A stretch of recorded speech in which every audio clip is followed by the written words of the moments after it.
Welcome to the first episode of the first series of the Women in CX Talk Trends podcast, a new series dedicated to bringing you the latest news and insights from female leaders in the CX and technology space. On a mission to ensure women are at the centre of important industry conversations, join me, Claire Muscat, and my inspiring guests as we debate the hottest CX topics and explore current trends, helping you to stay ahead of the curve of the latest developments shaping customer and employee experiences. In today's episode, sponsored by RingCentral, I'll be talking to their worldwide contact centre VP of Sales, Danita Belcher, about the current state of customer service and whether AI can really save the day.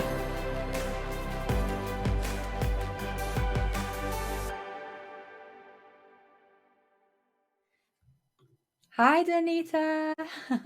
Hello, how are you? I'm great. Welcome to the Women in CX Talk Trends podcast, and welcome to everybody who's listening or watching wherever you are. So first of all, Danita, for our listeners who maybe aren't so familiar with you, could you please give us a little introduction to yourself and your role at RingCentral? Of course. I'm Danita Belcher, and I'm the global leader of our contact center sales business here at RingCentral. And for those listeners who may not be familiar with RingCentral, we're a global provider of cloud communications platforms that address both employee and customer interaction. So business communications in the cloud. And I have been in this space for, I hate to say this, but 30 years of various enterprise sales and contact center, as well as conversational AI at a number of locations, and joined Ring about 3 years ago. Wow, some serious experience there. I'm so happy that you could join me today. And our podcast today, we're going to be talking about your recent study, actually, that you held with Opinion Research that you conducted around customer service experiences. And this report specifically talked about what constitutes bad customer service and how AI might be able to improve it. So with that in mind, I'd love to kick off the discussion around some of the key findings. And I think one really big one that stood out to me was what consumers are considering bad customer service. Great question. And I did want to share with everyone that the Opinion Research Project included over 6,000 respondents, Wow. and they were based in the US, UK, and France.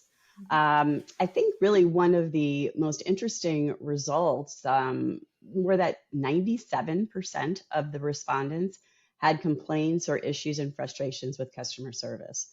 So only 3% had actually, had satisfactory interactions, which I think is huge. The top two areas of frustration, over half the respondents had issues with and frustrations with really the interactive bots, chat bots and self-service, not being able to understand what they really wanted or not having the options that they were asking for.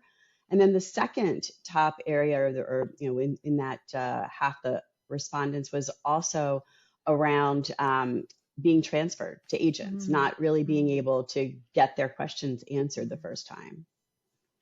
Yeah. Wow, 97%. That's a sad indictment, isn't it, of the state of the customer service industry? Absolutely. And just one other thing I wanted to add that the study showed was that there were differences in various regions. Okay. Yes, respondents in the UK were more concerned about long wait times. And in the US, it was about not having personalization.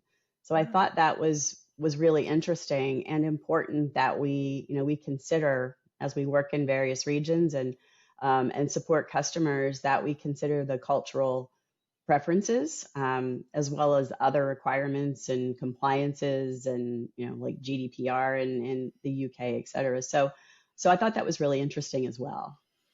Yeah, so as I can speak on behalf of Britain, that yes, long wait times is one of the biggest frustrations for me also. But I think what I've really struggled with as a consumer, and definitely I hear this repeated in multiple studies and also multiple conversations, is that I think a lot of businesses just kind of hurried, didn't they, to the cloud at the start of the pandemic and hadn't really thought about the experiences and the journeys that the customer would need to go in.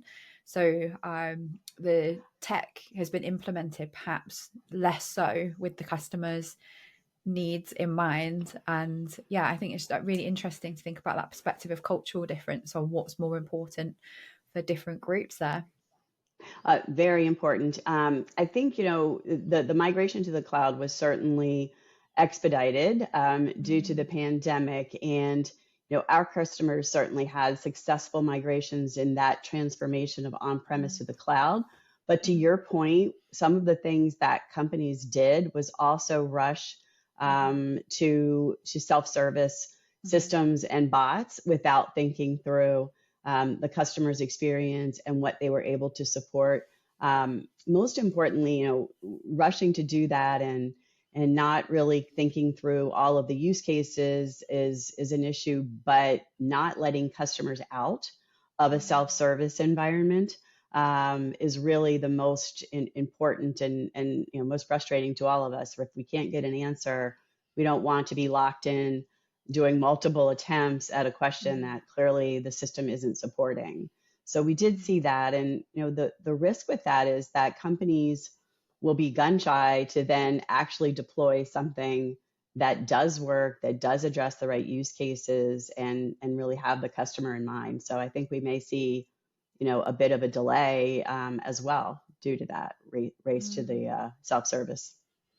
Yeah. And I think a lot of the intention behind moving to self-service for a lot of companies that maybe didn't implement things quite so well was this like allure of saving costs, because naturally if you take out agents, the cost of running contact centers will reduce. But those chatbots that you mentioned, like, I think it's a really great example where even if you say I want to talk to a human, it won't let you out and speak to a human. It will just give you the same kind of programmed response of, do these three things help you to do what you need to do? And it's like, no, I want to talk to a human.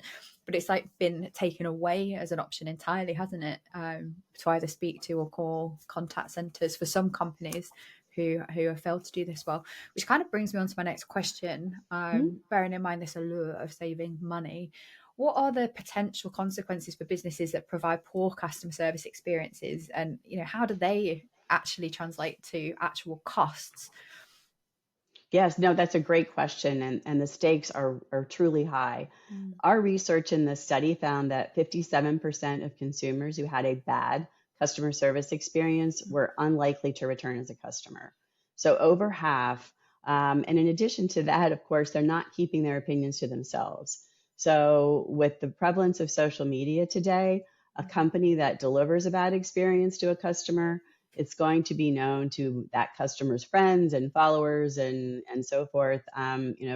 Just a very, very broad community. Predominantly in this space, net promoter scores are used to measure our experience for companies, and studies have shown that an increase in the net promoter score has correlated to an increase in revenue. Likewise, a decline in their net promoter score and bad experiences lead to a decline in a company's revenue. There's a direct correlation. It's interesting, isn't it, that like chat channels, for example, on social media platforms was very much the fashion a few years ago, wasn't it? And having kind of conversations taking place in front of other people to potentially brand damaging effects if the last course of action a customer can take is having not been able to access service through the channels provided, to then take to in an aggravated stage of their feelings of frustration, to then go back to that channel of trying to have that conversation with somebody, because there is a human on the social media management platforms to be able to do that. Exactly. And it is, even if companies don't have someone available to, 24/7, and that's one of the reasons that they're providing self-service, then they need to give customers an option that, how they'll get back to them and respond to them in another way, and let them know that they understand they need something and that they're going to get back to them. I mean, that's minimally what they should be able to do if they're unable to staff or really are trying to save that cost. Yeah, and again, back to being British and hating to wait around. Like, I've loved asynchronous versions of communication, so I can just like ping a message, be told we'll get back to you as soon as possible, and then get a notification to then resume that conversation rather than waiting around in real time to be able to do that. But Absolutely. how does like AI enable those more seamless conversation starts and being able to resolve your inquiry or your issue immediately? That's a great question, and I'm glad you brought up the AI topic. I'm sure we are all hearing about that everywhere, and lots of companies with AI even in their name right now. Mm-hmm. And certainly, while people are trying to do more with less, AI has a critical role in that. But it can also help, to your point, making that experience better and really throughout the customer journey. We're seeing AI used in self-service to provide more conversational interaction, the ability to really truly understand what the customer is, what their intent is, and then more importantly, taking that information if the customer does need to talk to an agent and having that follow the customer's flow to the agent. We also see a big role in enabling agents with AI capabilities, providing them not only with that history of what the customer was trying to do so that they can start the conversation where the customer left off in the self-service channel, but also providing them with tools to better service the customer and providing them guidance and feedback throughout the journey. So really, really a big role. Yeah, I'm a huge fan of how AI has been augmenting the human agent in things like summarization, being able to log the notes of what happened in the call to be able to suggest responses that obviously the human has to go back and tweak and make sure it is the right one. But I, I did want to, I was just going to say, I have some actual results I wanted to great. pull up. That there are 3 areas that we found in the study that respondents expect AI to be used to help make their experience better. And, that is the one that we talked about on wait times. Yeah. 37% felt there was improvement there. And then the second piece we talked about interacting with an agent, having them be able to access all of the account information, and all the relevant data in a timely manner was also, 37% improvement. And then finally, that availability of support 24/7 on the channel of choice, right? They might want to, there's a lot of digital preferences, but some people still want to, use the phone, and particularly if they're driving, for example, so that they are still able to communicate and get information on the channel of their choice. Yeah, So, and yeah, I totally get that. Like the AI can staff contact centers more consistently, I suppose, and more effectively and more efficiently as that first line entry point into those conversations. But there are some pretty big pitfalls, aren't there, that businesses can fall into with this? Where the ones that are going wrong are going wrong. What is it they're actually doing? It sounds like a lot of it is down to the quality of the data at the root of the algorithms and the generative AI capabilities. So I know that members of our community quite often talk about like the knowledge base having to be right in the first place. And part of the reason old style Gen AI, just traditional chatbots failed was because it didn't have the data sources to pull on in the first place. Do you have any views on how to get this right? No, absolutely. There are, ways to deploy AI that are, going to be more effective. And to your point, that data is a key element of getting it right.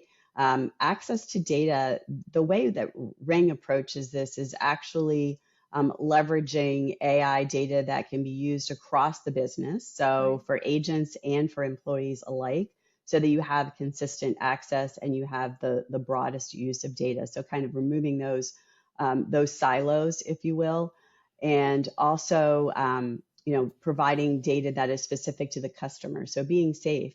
I think there's I don't know if you've heard about it, but a phenomena called bot failures or hallucinations. Yeah. If I could talk this morning. So providing incorrect information to customers, right? So it's really important, to your point, that they have access to the right data, that they're leveraging company data and not necessarily everything in the free internet world and open world, for consumers to access businesses and get the right answers. So that is really important.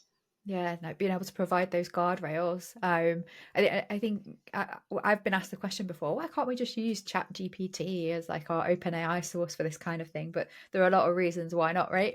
As you said, the Yes. access to the open internet, your data then being exposed to the open internet, um, but being able to build your own customized based on your data, based on being able to provide safe, transparent, secure data is absolutely critical, isn't it?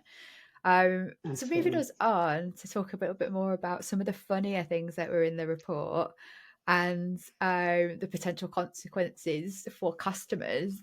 In your report, they mentioned some rather unpleasant things that they'd rather do than contact customer services.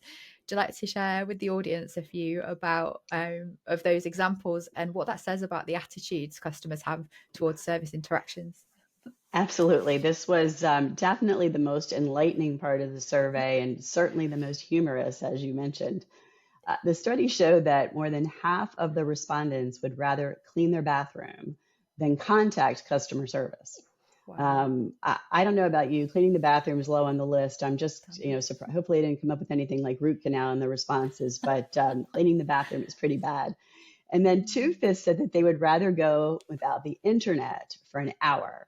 So, that is like, as we all know, kind of cutting off our left arm if we don't have access to the internet for an entire hour.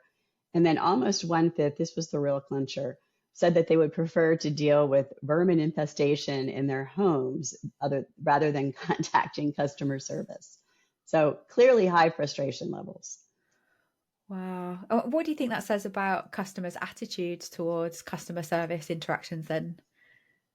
I think it seems like it's only do it, if you're in dire straits and needing help with something that you're going to reach out and contact customer service. So Yeah. that should be a wake up call to companies on their approach to it and how they, help customers in their journey and doing better. And, as we've, talked about throughout our conversation, not just the customer, but some of the tools that we've mentioned in Mm. helping agents be better and helping that interaction with the agents be better for customers when they do connect with a customer service rep are super important. Yeah, that's quite a big perception challenge now, isn't it? Like if the rep of the customer service industry, agnostic of which brand or business you're interacting with, people's mindset around it is they have this impression that it's that bad. You'd rather deal with vermin infestation and clean the bathroom. Do you think that's like maybe could be a positive advantage for companies where they do provide standout great customer service? Because it will Uh, be, I guess, a uh, pleasant surprise, right? If the expectation is so low. Absolutely. I Mm, think that, companies can capitalize on that if they're providing a great experience and, leveraging those capabilities. And I think their customers are going to proliferate the message, but they can absolutely use that as differentiation mm. and publicize the fact that they're, incorporating a great experience for their customers. Yeah, so That it makes a lot can of become, sense. yeah, like a more of a differentiator for them to win on that. Um, I'm thinking about, I think something that is a bit of a mindset issue, perhaps for businesses and customer experience leaders, is this perception Hmm. that AI digital channels isn't wanted, particularly by perhaps the older baby boomer generation, and whether or not that's true or that's just a perception thing as well. But in the research you provided with Opinion, it indicated that actually a large proportion of customers are ready for AI enhanced customer service. So, like, do you have any more detail about like who that is and how they can believe or how they believe that customer service interactions could be improved by AI? Yeah, absolutely. And as we mentioned earlier, AI for AI's sake is not going to be the Mm, answer. But when companies are thoughtful in how they leverage it, We're finding that results can reduce churn and other disadvantages for their business internally and with customer experience. The using AI for the channel of choice for a customer, right? You're saying that people think that they're not ready for it, but our surveys show that they are, and I think offering that options for customers to decide how they want to communicate with the business and what their preferences are, which also brings that personalization that we heard about in the US respondents feedback, looking for that personal touch. So taking that information and then making the experience personal for customers also helps adoption to being willing to do self-service and other forms of interaction with companies. I think the next piece of it is also around their experience with agents if they do need to go to an agent. We mentioned that, and agents are really the highest cost for a business of their contact center. So enabling agents to make the experience better if they do go to an agent in the conversation, and giving them real-time guidance and other tools has been really beneficial. And then finally, obviously, giving businesses that benefit of analytics and business tools and data to make changes. So seeing what customers prefer, seeing what's successful, and then allowing them to optimize your experience and creating more adoption for the public as well. Yeah, I think rolling back to one of those early statistics that you shared about that feeling of having to restart the conversation from scratch when you get handed over, I can see how having that view of the customer and previous conversation instantly resolves that pain point, doesn't it, for the agent and for the customer to be able to read, this is the conversation so far, to be able to play that back. But I suppose there is still a certain element, isn't there, of high skill required from agents to be able to handle that handover. Even though the data is now there, they still need to be prepared to do that. Yeah. Yes, absolutely. And something that our RingCX platform does is actually provide that real-time feedback to agents, as well as coaching post-call. But really, a great feature is call summaries. And I use it as well from our system. So taking a conversation that might be lasting 10 minutes or so, which could be pages of transcription, but summarizing it into actionable notes concisely, that agents can then quickly put, leverage in their CRM systems, and without, a lot of effort, has proven to be really beneficial, not only for the customer experience, but also for agents, and reducing that costly attrition that we talked about. So, those tools do come into play. Yeah, definitely. And then the other frustration about like waiting times, as we discussed at the top, then that would improve customer service in having an immediate first point of contact, that even though it's digital and it's Gen AI driven, what can those kinds of tools help to resolve? Absolutely. Providing the self-service options are going to offload the volumes to what might be a limited pool of agents, so that you are able to get questions answered in a more timely manner. And the other piece of that we saw was, being able to get their calls answered the first time, right? Not being transferred around to multiple agents. So, two ways that we're doing that and we see as beneficial is really not only enabling agents with the right data to be able to answer your questions the first time around, but also giving agents real-time access to subject matter experts. So our system actually allows them to see, if let's say I'm calling about a product and I want to know availability. We all know that sometimes those systems on inventory aren't 100% accurate. I can exactly. So I can real time go reach out to someone via messaging or call and validate there is indeed one left of whatever that item was, and then answer the caller right on that first call. So lots of things that companies can do to help us with that experience in wait time, as well as avoiding being transferred around to multiple agents. So yeah, so helping agents to be kind of multi-skilled in, Exactly. even if they don't know that information, quickly being able to retrieve it without even necessarily having to speak to another person about it. So I'm just like trailing the customer journey now and thinking about all these different touch points that we have in the contact journey, and seeing how that kind of comes to life with Mm-hmm. AI enhancement, as opposed to, like you said at the start, those chatbots that don't understand what you're saying and just cut you off from humans. So would it be like, if you really understand the volumes, like you said, the most commonly asked questions, is that a good area to think about AI and self-serve, like being able to take that volume out, resolve the customer's problem by enabling them to solve it for themselves without needing to talk to somebody? Yeah, so it's a combination of criteria that are recommended to be used to prioritize where you're going to offer self-service. Mm-hmm. Surely volume is one of the most important criteria. You want to offload the highest volume interactions to the contact center, but it's also critical to understand that use case.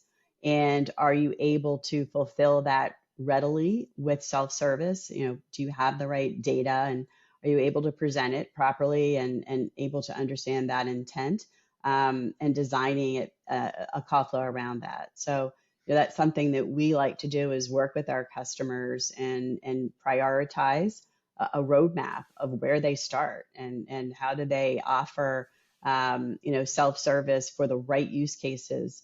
And Yes. it's also, companies, it's great for them to start with one area and recognize the benefits, and then expand their self-service options and use cases as they see results. And honestly, it's saving companies money, so they're able to take that investment and offer then more and more capabilities of self-service in their system. So volume's absolutely an important one, but also understanding the use case, and how readily it will be addressed with self-service.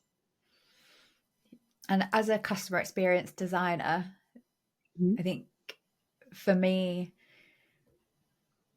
being able to really utilize that as part of the conversation and the decision making around tech selection. So you said, like, there's the business side reasons, isn't there, like cost and volume. There's Mhm. the customer use cases from their perspective of what are the most common things I actually contact you to do, and designing self-service journeys that make that as easy as possible. So you get you tick the box for the business side um, use case of reducing cost, but at the same time enhancing the experience. And I think for me, sometimes where businesses go wrong is that they don't consider the customer as much as they consider the business case aspect. But that there can be win-wins, right? Like, you can identify with a bit of thinking, customer focus and experience design, to be able to do both, to enhance the A- experience and deliver on the business a- benefits. Absolutely. And something that's really evolved. I mentioned I've been working with conversational AI for Long time. decades.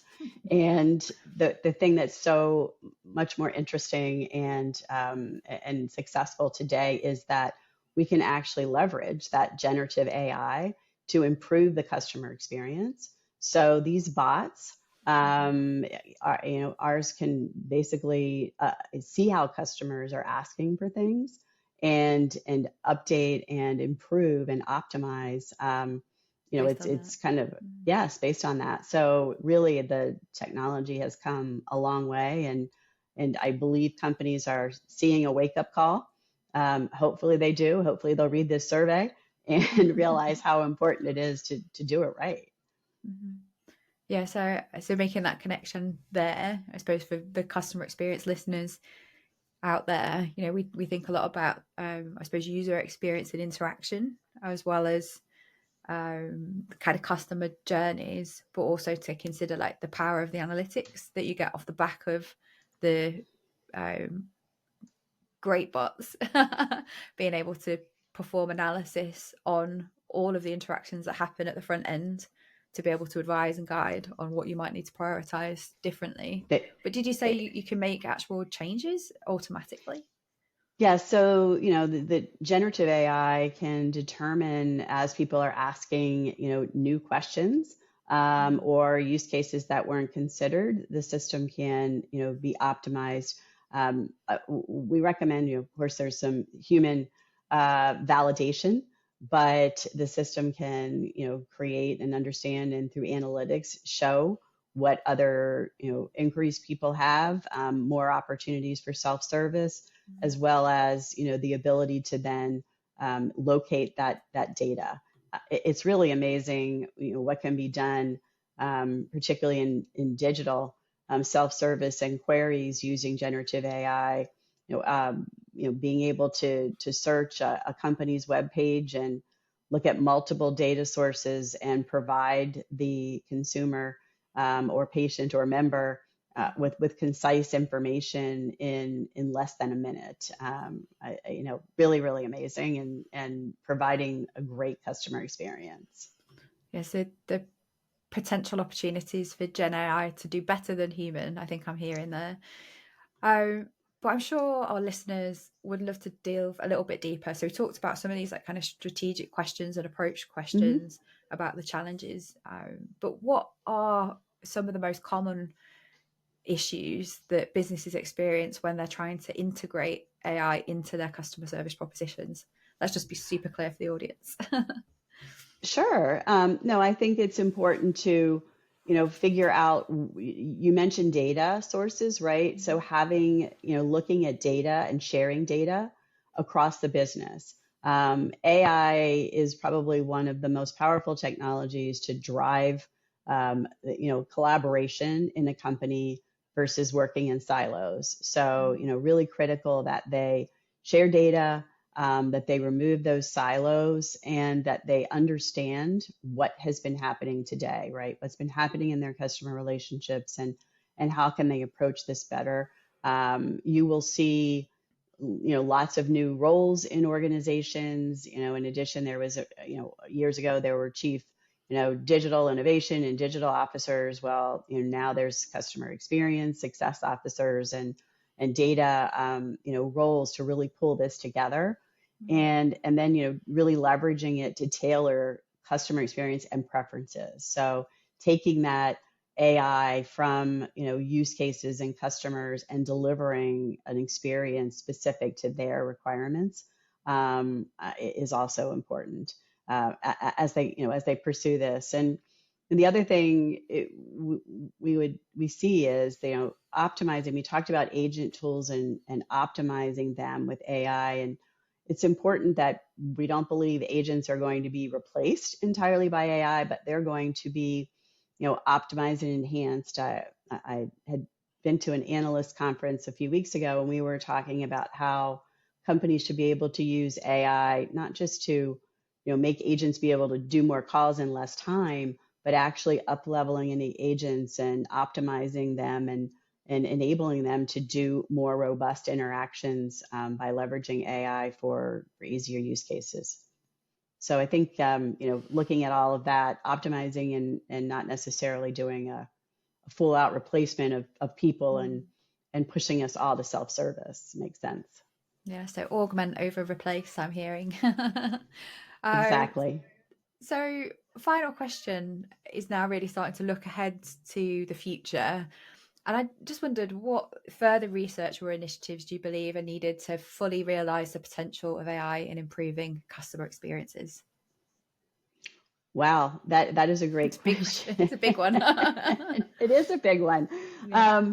I think, just fundamentally to continue to look at the results using, the analytics that, these platforms can provide and paying attention to results and looking for opportunities for improvement, constantly considering security, what data is being leveraged, accuracy, privacy, all the things that come into play with AI and just continuing to read the results and focus accordingly to the right areas of optimization and opportunities to incorporate AI elsewhere.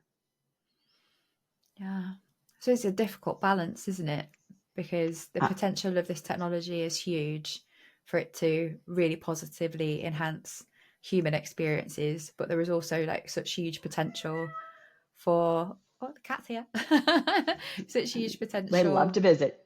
Yeah, I love cats. Oh, such huge potential for risk as well, right? When we look at some of the biases and potentially discriminatory aspects of AI and algorithms, that because it's based on previous history, right? And a lot of the sources are pulled directly from what is a very biased internet. So as well as the kind of like technical considerations, there is a huge ethical part of this, isn't there? And absolutely, and I think that's really interesting when you look at AI being used in corporations. They are using the data, or should be, and from their customers, right? And they should be able to make the system perform better on the data from their customers. But you're 100% right with what we're finding, that core data is based on, I guess the data coming from limited sources, and it can absolutely be biased. So really important to look at your customers, those use cases, widespread, who's successful, who isn't with the systems, and how you can improve that continuously. I mean, it really is an iterative optimization process. It is not one and done by any means. Yeah. So there's the potential to build a better AI future, but it sounds like we need to be working on that now. Like you said, the source data that we're pulling things from, the ethical considerations being part of the strategic view, like having design principles around how do we ensure that this is inclusive, both from a artificial intelligence and technology perspective, to avoid some of those pitfalls. And I think, it's a really important consideration for organizations from my perspective, like the intentions behind why are we doing this in the first place, with there being so 100%. much potential, not to limit it to we can reduce our costs, but actually we can enhance human experiences and actually potentially create something pretty wonderful. Yeah, From absolutely. an inclusion point of view. And again, both human experiences, right? The customer's experience as well as the agent's experience, and how we can improve and enhance that. Because, one leads to the other, as we know, the agent experience is going to drive a better consumer experience. Yeah, I think my final question then is just about like integration of feedback into this future vision then. So we talked about, being able to analyze data and results and outcomes and continue to iterate and optimize. But how important is customer feedback going to be in the journey towards creating this better future enabled by AI? But customer feedback is the most critical element of data to collect, right? If you're going to improve your interaction with customers, you need to understand what they're experiencing today. There are tools we offer, a feedback management tool, for example, where you're acquiring data, and you're acquiring that in a number of ways. What customers are readily able to provide responses in. We see, for example, that texting and SMS messages are ways that customers provide quick feedback, and they're more the propensity for them to respond is higher.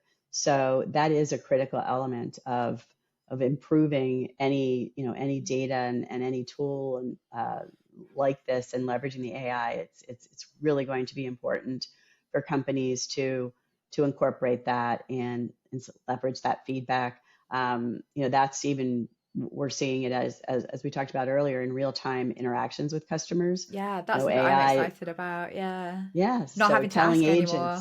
Yeah. exactly. So telling agents, how they feel, having the ability to sense their emotion, the customer's emotions during a call, and tracking that information, scoring the call, and giving companies real feedback about that customer's experience throughout their journey with the company has been, really insightful and really kind of automates and provides that real-time customer data you've mentioned. Yeah, I think it's that's where things start to get exciting, isn't it? When you put together different technology opportunities. So like sentiment analysis with AI and conversation analytics with AI. And like I would imagine it would be amazing if we didn't have to send customer surveys anymore, that we could just like judge based on, as you said, the technologies available in the future, to be able to really say whether or not we've done a good job, and the outcome obviously being the best thing, the most important thing. So thank you so much for joining me today, Danita. Of course. Thank you so much for having me. This has been great. And it's really interesting topics. And as again, I said that survey just provided so much insight into how important the customer experience is and how people feel about it today. Yeah. So listeners, if you would like to find out more, there's a link in the show notes to a really awesome blog. I loved reading it. You can just click that link and you'll be able to read more about the insights, the findings, and some commentary around that. So that's it. Thank you so much for listening, and we'll see you all next time. Bye for now. Bye, Danita. Thank you. Bye-bye. Thanks for listening to the Women in CX Talk Trends podcast with me, Claire Muscat. If you'd like to support our mission to amplify the voices of women in CX and technology and share more diverse perspectives on the latest trends shaping our industry, we'd love to hear from you. If you'd like to be featured on the podcast, please get in touch with us at partnerships@womenincx.community. Well, that's all for now. See you all next time.